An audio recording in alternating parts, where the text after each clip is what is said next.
আসসালামু আলাইকুম। সরকারের এক্সিট রুট কি, অথবা সরকারের নির্বাহী প্রধান হিসেবে নোবেল বিজয়ী অধ্যাপক ডক্টর মোহাম্মদ ইউনূস কোন প্রক্রিয়ায় ক্ষমতা হস্তান্তর করবেন, কার হাতে ক্ষমতা হস্তান্তর করবেন, তার সসম্মানে নিজের জায়গায় ফিরে যাওয়ার কোনো সহজ পথ আছে কিনা, এরকম নানান ধরনের প্রশ্ন গত কয়েক মাস ধরে নানান পর্যায় থেকে উত্থাপিত হচ্ছে। কিন্তু দেশের এই ক্রান্তি লগ্নে মানুষ তাকিয়েছিলেন তাদের দিকে যারা দেশের সংকটময় মুহূর্তে অবশ্যই গুরুত্বপূর্ণ কোনো ভূমিকা রাখতে পারেন। এখন আমরা এমন একটি জায়গায় এসে পৌঁছেছি যখন কিনা সেই মানুষগুলো প্রকাশ্যে সরকারের এক্সিট রুট নিয়ে কথা বলতে বাধ্য হচ্ছেন। বিএনপির পক্ষ থেকে একটি অনুষ্ঠান ছিল, ডেমোক্রেসি ডায়াসের আয়োজনে আলোচনা বিষয় ছিল অন্তর্বর্তী সরকারের মেয়াদ কতদিন হতে পারে এবং একই সঙ্গে নির্বাচনের পেয়ার পদ্ধতি নিয়ে ভাবনা কি। তো সেই অনুষ্ঠানে আমিও ছিলাম উপস্থিত। ডক্টর দেবপ্রিয় ভট্টাচার্য অতিথি হিসেবে যে কথাগুলো বললেন প্রকাশ্যে অবশ্যই অনেক মিনিংফুল। তিনি বলেছেন অন্তর্বর্তী সরকারের এক্সিট রুট নিয়ে ভাববার সময় এসেছে। একই সঙ্গে তিনি বলেছেন এই সরকার কোন পদ্ধতিতে ক্ষমতা ছাড়বে সেটা এখন স্পষ্ট করা জরুরি। মানে বর্তমান সরকার যতদিন ক্ষমতায় থাকবে সংকট ততই গভীর হবে। আমরা কি অর্থনীতিবিদ ডক্টর দেবপ্রিয় ভট্টাচার্যের এই কথার মানে বুঝতে পারছি? ডক্টর মোহাম্মদ ইউনূসকে এই কথাগুলোর অর্থ বুঝতে পারছি? যখন ডক্টর দেবপ্রিয়র মতন মানুষরা প্রকাশ্যে এই কথাগুলো বলতে শুরু করেন তখন বুঝতে হবে অবশ্যই কিছু একটা ঘটতে যাচ্ছে। এবং শুধু ডক্টর দেবপ্রিয় ভট্টাচার্যই নন, তার মতন আরও অনেকে প্রকাশ্যে মুখ খুলতে শুরু করেছেন যে এই সরকারের উদ্দেশ্য কি, সরকার কি করতে চায়। যদিও আমাদের মতো মানুষ এই প্রশ্নগুলো অনেক আগে থেকেই করে আসছি। সরকার যে স্বাভাবিক কিছু করতে চাইছে না তা সবার কাছে এখন স্পষ্ট। কেউ এখনো প্রশ্নের মধ্যে আছেন, কেউ স্পষ্টভাবে সতর্ক সংকেত জানিয়ে দিচ্ছেন সবার উদ্দেশ্যে। এবং আমরা তো বলে আসছি এই সরকার কোনো অবস্থাতেই নির্বাচন দেবে না। অতএব যখন দেবপ্রিয়র মতো মানুষেরা প্রকাশ্যে এই কথাগুলো বলা শুরু করেছেন আমরা ধরে নিতে পারি সরকারের কাউন্টডাউন শুরু হয়ে গেছে। এখন প্রশ্ন সেখানেই যে সরকার আসলে কোন প্রক্রিয়ায় এক্সিট করবে। সেফ এক্সিটের সময় পাবে, নাকি নির্বাচনের সুযোগ পাবে, নির্বাচনী প্রক্রিয়ার মাধ্যমে সংখ্যাগরিষ্ঠ কোনো দলের কাছে ক্ষমতা হস্তান্তর করতে পারবে, নাকি অন্য কোনো অন্তর্বর্তী সরকার বা তত্ত্বাবধায়ক সরকারের কাছে ডক্টর মোহাম্মদ ইউনূস ক্ষমতা ছাড়বেন। এবং এরপরে আরও আছে, সেটা বলছি। কিন্তু নির্বাচন না দিয়ে যে দিনের পর দিন বছরের পর বছর ক্ষমতায় টিকে থাকা সম্ভব নয়, এটা কি ডক্টর মোহাম্মদ ইউনূস এখনও পর্যন্ত উপলব্ধি করতে পারছেন? সরকারের মূল চালিকা শক্তিকে জামায়াতে ইসলামী এবং এনসিপি, জাতীয় নাগরিক পার্টি, তারা তো নানান ধরনের টালবাহানা করছে। এগুলোও পুরনো কথা সরকারকে টিকিয়ে রাখার জন্য, তার কারণ তারা বিহাইন্ড দ্য স্ক্রিন সরকার চালাচ্ছে। এতদিন বলে আসা হয়েছে, অভিযোগ জানানো হয়েছে বিএনপি কোনো সংস্কারে বা মূল বিষয়গুলোতে বিএনপি সম্মতি দিচ্ছে না, তারা সবসময় বিরোধিতা করছে। আজকে এন্ড অফ দ্য ডেতে এসে কি শোনা যাচ্ছে, কি জানতে পারছি আমরা, যখন কিনা 31শে জুলাই জাতীয় ঐকমত্য কমিশন, কথিত কমিশনের একটা, আমি সবসময় বলে আসছি নাটকের আরেক কমিশন, যাই হোক, তারপরও তারা একটি খসড়া দিতে যাচ্ছে। এই যে কয়েক মাস ধরে নানান ধরনের আলোচনার সংস্কার কোন পদ্ধতিতে হবে, কী কী বিষয়ে সংস্কার হবে, বিভিন্ন রাজনৈতিক দলগুলোর সঙ্গে যে আলোচনা, এবং সবাই যেই জায়গাগুলোতে কমন সাড়া দিচ্ছে অধিকাংশ রাজনৈতিক দল, সেইগুলোতে সংস্কার হবে সেটি জানিয়ে একটা খসড়া জাতির সামনে উপস্থাপন করবে এবং রাজনৈতিক দলগুলোর কাছে দেবে। যখন এই কাজটি প্রায় শেষের পথে, তখনই জামায়াতে ইসলামী আর এনসিপি বা বাগা দিয়ে বসলো। জামায়াতে ইসলামী বলছে যে, জামায়াতে আমির তিনি নিজেই বৃহস্পতিবার বলেছেন, বুধবার, বিচার আর সংস্কারের আগে যদি কোনো নির্বাচন হয় তাহলে সেটি আরেকটা ন্যাশনাল ডিজাস্টার হতে পারে। বুঝুন অবস্থা। মানে এখন দেখছে আর কোনো কিছুতে বাধা দেওয়া যাচ্ছে না, নানান ধরনের টালবাহানা তো চলেছে, একটা বছর পার করে ফেলা হয়েছে এই সমস্যা নাটক করে বিচার, নির্বাচনী নানান ধরনের অজুহাত দিয়ে। ঠিক একই ভাষায় এনসিপি বলছে আমরা মৌলিক সংস্কার এবং আইনি ভিত্তির নিশ্চয়তা ছাড়া জুলাই সনদে স্বাক্ষর করব না। মানে পুরোপুরি ক্লিয়ার তো যে তারা কি চাইছে। মনে করুন যে সব সংস্কার হয়তো এক সপ্তাহের মধ্যে হয়ে গেল, কল্পনা করুন, একেবারে অবাস্তব পরিকল্পনাটাই আমরা করে ফেলি, তারপরেও তারা আবার নতুন অজুহাত দেবে। এবং বারবার বলে আসছে দেশের সামগ্রিক পরিস্থিতি এমন একটা পর্যায়ে নিয়ে যাওয়া হবে যখন বলা হবে এই অবস্থা নির্বাচন দেওয়া সম্ভব না। এগুলোও বলা হয়ে গেছে অলরেডি। তাদের নাটকের কোনো শেষ নেই। এবং যে বিএনপির প্রতি অভিযোগ জানানো হচ্ছিল সেই বিএনপি তো অনেক কিছু মেনে নিয়েছে। এখন বাধা হয়ে দাঁড়াচ্ছে জামাতে ইসলামী এবং এনসিপি, সোনাই সোহাগা। তারা বলছেন যে মৌলিক সংস্কার ছাড়া সনদে স্বাক্ষর করবে না বা নির্বাচন হতে দেবে না। মৌলিক সংস্কার কারা করবে, কতদিনে করবে, এটা একটা চলমান প্রক্রিয়ার কথা আমরা সবাই জানে।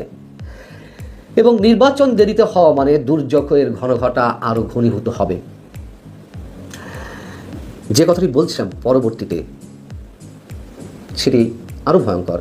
ডক্টর দেবপ্রিয় ভট্টাচার্য বলছেন, সংস্কার চলমান প্রক্রিয়া, যতটুকু না করলেই নয় ততটুকু সংস্কার করা উচিত। বর্তমান সরকার যে যাবে, তারা যে কাজকর্মগুলো করছে, আগামী সরকার সেইগুলোকে সম্পূর্ণভাবে বৈধতা দেবে কিনা এই বিষয় কিন্তু এখনও সামনে রয়ে গেছে। অর্থাৎ সরকার যা ইচ্ছে তাই করছে, সব কিছু ওলটপালট করে দিচ্ছে এবং বিএনপি নিশ্চয়ই অনেক কৌশলী হয়ে অনেক সময় দিচ্ছে, যদিও সেটি বিএনপির জন্য এক ধরনের ক্ষতির কারণ হয়ে দাঁড়াচ্ছে, প্রকারান্তরে সারা দেশের জন্য ক্ষতির কারণ হয়ে দাঁড়াচ্ছে।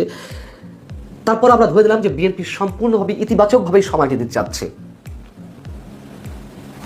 এত সময় দেওয়ার পরও সরকার যে একের পর এক বিতর্কিত কর্মকাণ্ড চালিয়ে যাচ্ছে, পরবর্তী সময়ে তো একটা নির্বাচন হবেই, সে আজ হোক কাল হোক।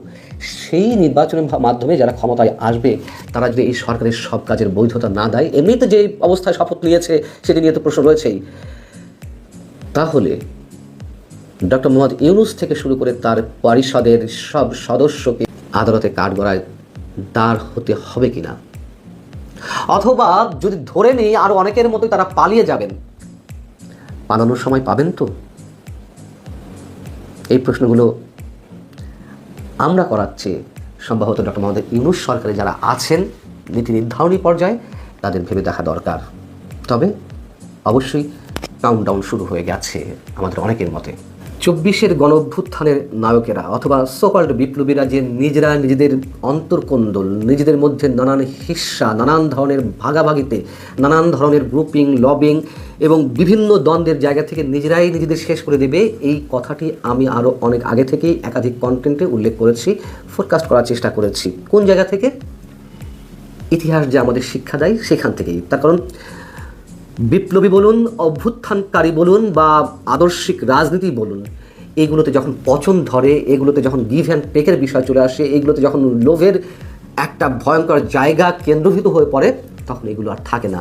এবং এই বিপ্লবীদের, কথিত বিপ্লবীদের ক্ষেত্রে আমরা সেই বিষয়গুলোই দিনে দিনে স্পষ্ট হতে দেখছি এবং তারা যে শেষ হওয়ার পথে সেগুলো আমাদের সামনে খুব দ্রুত গতিতে প্রকাশ পাচ্ছে।